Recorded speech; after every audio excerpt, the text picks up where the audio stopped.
Limit of a function.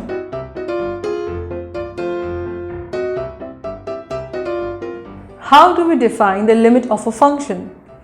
Before we discuss the mathematical definition, let us first understand what it actually means. Suppose you are trying to hit a target using a ball. To make it more mathematical, let us mark your position as x, the point where the ball lands as f of x and the target as L. Now, after a certain number of throws, you realize that when you stand at position A, you hit the target easily. Let's mark this distance as epsilon and this distance as delta. Since our objective is to hit the target L with the ball which is at the position x, so this means that once you know the value of epsilon, you can easily choose the value of delta so that you can get as much closer to your target as you want.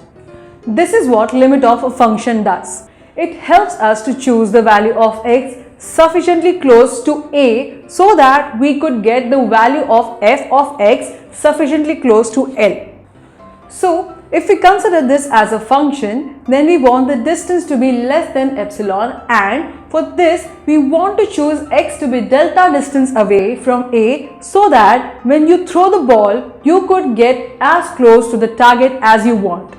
Therefore, mathematically, we can define the limit of a function f of x as x approaches A as L if for every epsilon greater than 0, there exists delta greater than 0 such that for all x 0 less than mod x minus a less than delta implies mod f of x minus L less than epsilon.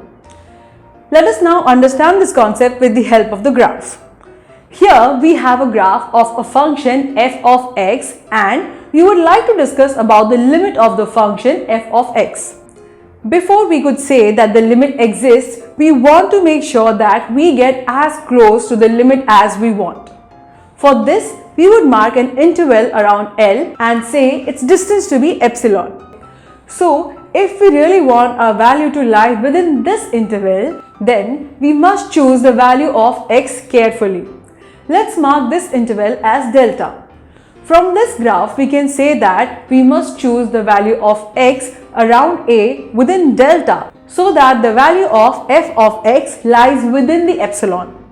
So, if we choose x within this interval delta, then we will get the value of f of x within this interval epsilon, and we could say that the limit of the function f of x exists.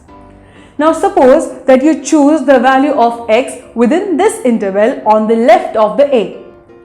Then the expected value of the function f of x must be to the left of L. We denote this value as limit f of x when x approaches A minus. This value is called the left hand limit of f of x at A.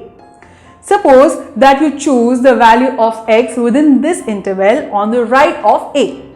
Then the expected value of the function f of x must be to the right of L.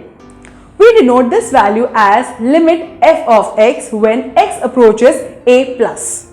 This value is called the right hand limit of f of x at A.